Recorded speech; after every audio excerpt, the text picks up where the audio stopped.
अस्सलाम वालेकुम, मेरा नाम है हसन अली और मैं आप सबको वेलकम करता हूं अपने यूट्यूब चैनल कीमोपीडिया विद हसन में। आज का वीडियो और पॉडकास्ट बहुत ज़्यादा इंटरेस्टेड है उन स्टूडेंट के लिए, स्पेशली जो एक अच्छा राइटर बनना चाहते हैं। राइटिंग स्किल सीखना हर किसी का ड्रीम होता है, बट अनफॉर्चुनेटली बहुत सारे लोग जो है इस स्किल को जो है वो सही तरीके से डेवलप नहीं कर पाते हैं। तो आज के इस डिस्कशन के लिए कि हम राइटिंग स्किल्स को कैसे इन्हांस कर सकते हैं, अच्छा बना सकते हैं, आज हमने अपने पॉडकास्ट में लिया है डॉक्टर रफ़ीक मेमन साहब को। आप जो है वो सिंध यूनिवर्सिटी में प्रोफेसर थे इंग्लिश डिपार्टमेंट के, बहुत ज़्यादा अच्छा एक्सपीरियंस है और अभी करंटली वाइस चांसलर है यूनिवर्सिटी ऑफ मीरपुर से। तो उनके साथ डिस्कशन करेंगे इन पूरी चीज़ों पे। Thank you very much sir, first of all आपने हमें टाइम दिया। सर क्वेश्चंस का आगाज़ करेंगे कि जैसे इंग्लिश एक बहुत ज़्यादा अच्छी लैंग्वेज है, बहुत ज़्यादा स्कोप है इस लैंग्वेज का, ओवरऑल इंटरनेशनल लैंग्वेज है। तो एक होती है speaking skills, writing and listening. तो अगर ओवरऑल बात करें तो स्पीकिंग तो लोग सीख जाते हैं, राइटिंग स्किल्स जो है वो सीखना क्यों इम्पोर्टेंट है, क्या स्कोप है उसका अभी इस दुनिया में? नहीं, आपने 3 स्किल्स का ज़िक्र किया, yes sir, speaking, writing and and listening, और जो मेन स्किल है उसको आप भूल गए, वो है रीडिंग। रीडिंग। तो इंग्लिश में या किसी भी लैंग्वेज में 4 स्किल्स होते हैं, चार ठीक स्किल्स। है? जिसमें 2 रिसेप्टिव होते हैं यस सर। और 2 प्रोडक्टिव होते हैं। तो रिसेप्टिव जो होते हैं उसमें से आप रिसीव करते हैं, जैसे रीडिंग है, रीडिंग में से आप आइडियाज़ रिसीव करते हैं, ठीक है? और लिसनिंग में से आप आइडियाज़ रिसीव करते हैं थ्रू ईयर्स। तो ये रिसेप्टिव हैं। और प्रोडक्टिव क्या होते हैं? राइटिंग प्रोडक्टिव है और स्पीकिंग प्रोडक्टिव है। हम वी आर स्पीकिंग ना, yes so we sir. Are producing something. When we are writing we are producing something. तो राइटिंग के को इम्प्रूव करने के लिए जो इम्पोर्टेंट स्किल है वो रीडिंग है। Reading skill is the base of all other skills. You understand? कि जो बुनियाद है पूरी लैंग्वेज सीखने का वो रीडिंग है। इंग्लिश में आप कितना रीड करते हैं, कितना आपको इनपुट को एक्सपोजर है आपका, कि जैसे रीडिंग के अलावा आप मूवीज़ देखते हैं, आप अखबार पढ़ते हैं, आप कोर्स के बुक्स पढ़ते हैं। तो ये जो आपकी रीडिंग है, जब तक वो वाइड और डाइवर्स नहीं होगी, डाइवर्सिफाइड रीडिंग होनी चाहिए। लोग जो पढ़ते हैं वो सिर्फ कोर्स के बुक पढ़ते हैं, कोर्स के बुक्स के अलावा वो कुछ नहीं पढ़ते। अगर आप सिर्फ कोर्स के बुक्स तक महदूद हैं तो उसका मतलब है आप इंटेलेक्चुअली डेवलप नहीं होते। इंटेलेक्चुअल डेवलपमेंट के लिए आपको डाइवर्सिफाइड रीडिंग करनी पड़ेगी। रीडिंग के बाद आपके पास आइडियाज़ भी आते हैं, आपके पास लिखने का तरीका भी आता है, क्योंकि आप जब रीड कर रहे होते हैं ना, तो आप एक बुक नहीं रीड कर रहे होते हैं, आप जो राइटर है उसके साथ इंटरैक्ट कर रहे होते हैं। Yes sir. वो फिजिकली प्रेजेंट नहीं होता, वो अपनी आइडियाज़ में प्रेजेंट होता है। Yes sir. तो उसकी आइडियाज़ आप देखते हैं कि उसने कैसे शुरू किया है, कैसे उसको डेवलप किया है, कैसे कंक्लूड किया है। तो ये सारी चीज़ें रीडिंग स्किल पे बेस करती हैं। वो जब रीड आप ज़्यादा करते हैं तो फिर आपके पास आइडियाज़ यहाँ पे आ जाते हैं। तो फिर आप लिख भी सकते हैं और आप जो है ना बोल भी सकते हैं। जितना ज़्यादा पढ़ेंगे उतना ज़्यादा आपके पास आइडियाज़ का और वोकेबलरी का ज़ख़ीरा आएगा। आपने देखा होगा कि लोग बात करते हैं तो फिर वो फिलर्स करते हैं, क्योंकि उनके पास वो वोकेबलरी नहीं होती, उसके पास वो आइडियाज़ नहीं होते।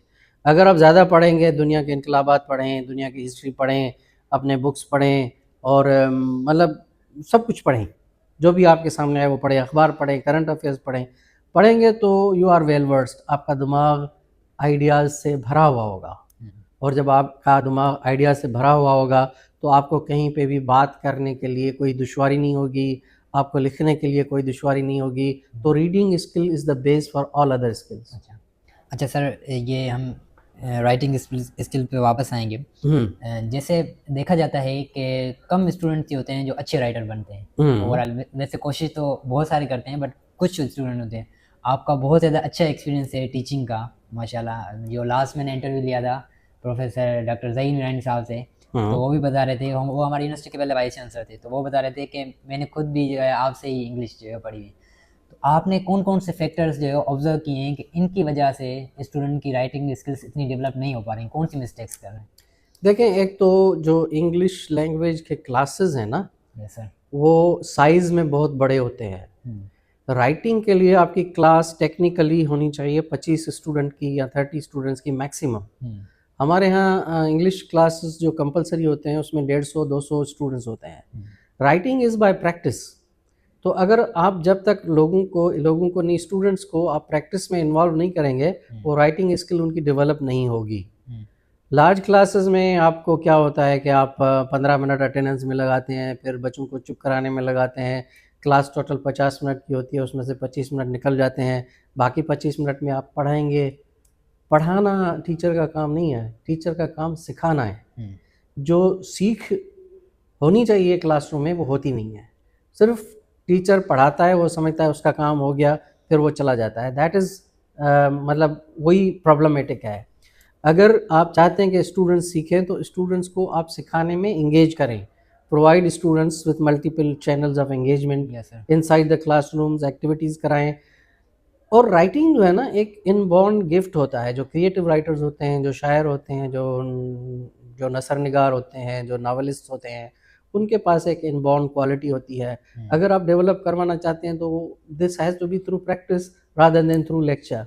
तो अगर क्लासरूम में हम बच्चों को राइटिंग का कोर्स करवाना चाह रहे हैं या उनको राइटिंग में एक्सपर्ट करवाना चाह रहे हैं, तो उनके लिए क्लासेस की साइज़ बहुत छोटी करनी पड़ेगी और उनको प्रैक्टिस करवाना पड़ेगा, उनको टास्क देना पड़ेगा। क्योंकि राइटिंग एक मतलब 15 मिनट में नहीं हो जाती, 20 मिनट में नहीं हो जाती। हम इस लेवल पे भी अगर कोई ड्राफ्ट लिखते हैं तो उसको 2-3 लोगों को दिखाते हैं, उसके बाद जाके फाइनल करते हैं। मतलब एक तो कंटीन्यूअस प्रोसेस है। हाँ, it's a process, it's not a product. So हम प्रोडक्ट पे फोकस करते हैं, हम प्रोसेस पे फोकस नहीं करते। तो प्रोसेस के बगैर प्रोडक्ट अच्छी नहीं होगी। अच्छा सर, जैसे आपने बात की कि ये चीज़ें हमें करनी चाहिए राइटिंग स्किल इम्प्रूव करने के लिए, तो अब जो बच्चे इम्प्रूव करना चाहते हैं राइटिंग, आपका ये इंटरव्यू सुन रहे हैं और स्टार्ट करना चाहते हैं, तो उनको डेली बेसिस पे कौन सी प्रैक्टिसेस अडॉप्ट करनी चाहिए, कि चाहे वो अकेडमी ज्वाइन कर रहे हैं या घर में ही सीख रहे हैं या यूनिवर्सिटी में, कौन कौन सी डेली बेसिस की जो प्रैक्टिसेस हैं वो अडॉप्ट करें तो राइटिंग स्किल्स अपनी इम्प्रूव कर सकते हैं? जो बच्चे अपनी राइटिंग स्किल इम्प्रूव करना चाह रहे हैं, मैं उनको कहता हूँ कि वो वोरेशियस रीडर्स बने। अगर उनको रीडिंग में शौक़ नहीं है तो वो राइटिंग उनकी इम्प्रूव नहीं होगी। रीडिंग स्टार्ट करें, सिंपल बुक से करें। क्योंकि एक ग्रेडेड रीडर्स का प्रोग्राम आता है जिसमें आप पहले छोटे ग्रेड पे चले जाएं, अगर वो आपको इजीली अंडरस्टैंडेबल है तो थोड़े डिफ़िकल्ट में चले जाएं, उसके बाद वो आपको कवर हो जाए तो उससे ज़्यादा डिफ़िकल्ट में चले जाएं। तो ये रीडिंग के हैबिट डेवलप करें। दूसरा, डेली अखबार पढ़ें, करंट अफेयर्स पढ़ें, न्यूज़ जो भी है करंट, और इंग्लिश मूवीज़ देखें और अपना इंग्लिश न्यूज़ चैनल्स देखें। तो इनसे क्या होता है कि उनका जो शौक़ है, उनका जो नॉलेज है वो बढ़ेगा। उसके बाद वो अच्छे राइटर्स बन सकेंगे। अगर जो पढ़ते हैं उसको जाके बैठ के समराइज़ करें अपने लफ्ज़ों में, जो कुछ भी पढ़ लिया। आप देखें, पढ़ने में ये होता है कि reading is not just like fixing eyes and moving lips. Reading ये है कि आप you get something out of the text. वो जो आपके जहन में आ जाता है, जो आ गया है, उसको आप अपने लफ्ज़ों में लिखें। बुक बंद कर दें, आपने जो समझा है अपने लफ्ज़ों में लिखें, चेक कराएं। प्रोसेस है, एक बंदे से चेक कराएं, दूसरे से कराएं। आखिर में ये प्रैक्टिस अगर नहीं करेंगे तो राइटिंग इतनी जल्दी इम्प्रूव नहीं होगी। तो राइटिंग के लिए पहली शर्त, reading is must. That has to be diversified and that has to be the person has to be a voracious reader. तो आपने सुना होगा कि रीडर्स आर लीडर्स। यस। ठीक है ना? Yes, तो जब तक रीड नहीं करेंगे आप दूसरी स्किल्स को इतना परफेक्ट नहीं कर सकेंगे। अच्छा सर, जैसे आपने रीडिंग की बात की, हमने प्रैक्टिसेस की भी बात कर ली कि ये प्रैक्टिस हमें डेली बेसिस पे करनी चाहिए जिससे हम राइटिंग स्किल्स को इम्प्रूव कर सकते हैं। अब एवेल्यूएशन एक बड़ा अच्छा प्रोसेस है। जो अच्छी तरीके से एवेल्यूएट कराते हैं वो अच्छे राइटर बन जाते हैं, क्योंकि एवेल्यूएट कराना ज़रूरी है। तो इसमें अभी एआई का दौर है, तो आपकी नज़र में क्या कुछ टूल्स हैं एआई के या कुछ और हमारे पास इंटरनेट पे जिनका हम फ़ायदा लेके हम अपनी इंग्लिश को इम्प्रूव कर सकते हैं? और सेल्फ एवेल्यूएशन कैसे होनी चाहिए, और किसी और से करवाएं तो ये क्या प्रोसेस है? नहीं, देखें, एआई तो it's a tool which is good. आप उनसे हेल्प ले सकते हैं, मगर उस पे आप डिपेंड नहीं कर सकते। आपकी जो क्रिएटिव एबिलिटीज़ हैं उसको आप स्टॉप ना करें, आप लिखें खुद। आप भले चेक कराएं किसी से टाइम लेके, किसी एक्सपर्ट से टाइम लेके, फिर आप देखें कि आपका जो पहला ड्राफ्ट है फिर दूसरा ड्राफ्ट, उसमें क्या फ़र्क है, पहले में आपने क्या गलती की है, दूसरे में क्या चेंजेस की हैं। तो वो आपको एक पोर्टफोलियो बनाना पड़ेगा। पोर्टफोलियो किसे कहते हैं कि आप स्टार्ट करें, जो भी एक्टिविटी स्टार्ट करें, पहले दिन का ड्राफ्ट आप फाइल में लगाएं, ठीक है, फिर दूसरे हफ्ते का ड्राफ्ट लगाएं, तीसरे हफ्ते का लगाएं। तो आप देखें कि फर्स्ट से तीसरे तक आपकी कितनी इम्प्रूवमेंट हुई है। हम्म, ठीक है, इस तरह महीने का आप पूरा जो पोर्टफोलियो बनाएं, वो उसका आपका लॉग बुक हो जाएगा कि भाई आपने 3 महीने का कोर्स किया, तो ऑन द फर्स्ट डे आप कहाँ खड़े थे, लास्ट डे पे आप कहाँ खड़े हैं। So this is how you can keep track of your writings. और जो आप जो टीचर या जो मेंटोर आप हायर करना चाह रहे हैं, उससे आप ज़्यादा उस पर ज़्यादा डिपेंड ना करें, डिपेंड अपने आप पे करें। हम्म, ठीक है, वो आपको एडवाइस देगा, आपको सही रास्ते पे लगाएगा, और फिर आपको फॉलो करना और आपको जो है ना इम्प्रूव करना, वो आपकी जिम्मेवारी है। अच्छा, मैं आपसे यहाँ पे एक बात पूछना चाहूँगा। आपको कितना टाइम हो गया होगा कि जब से आपने राइटिंग स्टार्ट की सीखना और यहाँ अभी तक, मतलब कितना एक्सपीरियंस होगा ओवरऑल? मेरा तो ओवर 3 डेकेड्स का एक्सपीरियंस है। जी सर। मैंने तो पढ़ाना शुरू किया है 1990 में, नवंबर 1990 में। हम्म, तो अभी मेरा एक्सपीरियंस ओवर 3 डेकेड्स जी है। सर। अब तो मैं इसमें एक चीज़ ऐड करना चाहूँगा। जैसे आपने कहा कि बहुत ज़्यादा अच्छा एक्सपीरियंस है आपका राइटिंग स्किल्स का और पढ़ाने का भी। बहुत सारे स्टूडेंट होते हैं, उनको शुरू में तो शौक आ जाता है राइटिंग स्किल्स सीखनी है या कोई भी चीज़ स्टार्ट करते हैं, बट वो एक हैबिट नहीं बन पाती कि हम कंसिस्टेंसी के साथ चीज़ों को, अगर आपने पहले भी बात की, कंसिस्टेंसी के साथ अगर हम प्रैक्टिस करेंगे तो राइटिंग स्किल्स इंप्रूव हो जाएगी। तो इस आर्ट को जो है हम हैबिट कैसे बनाएं? हैबिट देखें, ये होती है इंटरनल, जिसको कहते हैं इंट्रिंसिक मोटिवेशन। हम्म, अगर आप में इंट्रिंसिक मोटिवेशन नहीं है, तो कोई बंदा आपको फोर्स नहीं कर सकता। मैं हमेशा ये कहता हूँ कि जो अच्छा स्टूडेंट है, उसको ना अच्छे टीचर की ज़रूरत है, ना अच्छे इंस्टीट्यूशन की ज़रूरत है। उसको अपनी जो इंटरनल ड्राइव है, अपना जो शौक़ है, अपना जो मोटिवेशन है, वो पुश करता है। वो लाइब्रेरी भी खुद जाता है, कोई उसको बंदूक लेके खड़ा नहीं होता कि तुम्हें लाइब्रेरी जाना है। उसको पढ़ता भी खुद है। जो क्लास से बाहर आता है तो उस टॉपिक पे जाके 4-5 बुक्स और कंसल्ट करता है, क्योंकि उसको आगे बढ़ना होता है। तो ये चीज़ घर से शुरू होती है, घर वाले उसमें ये मोटिवेशन पैदा करें।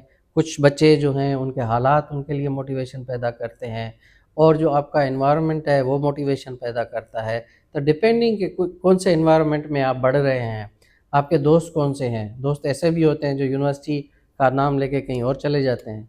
आप दोस्त ऐसे बनाएं जो वाकई में पढ़ना लिखना चाहते हैं, और उनके साथ आप अपने ग्रुप्स बनाएं, स्टडी सर्कल्स बनाएं, तो आप सीखेंगे। वरना ज़बरदस्ती आप कोई काम नहीं कर सकते। You have to be intrinsically motivated.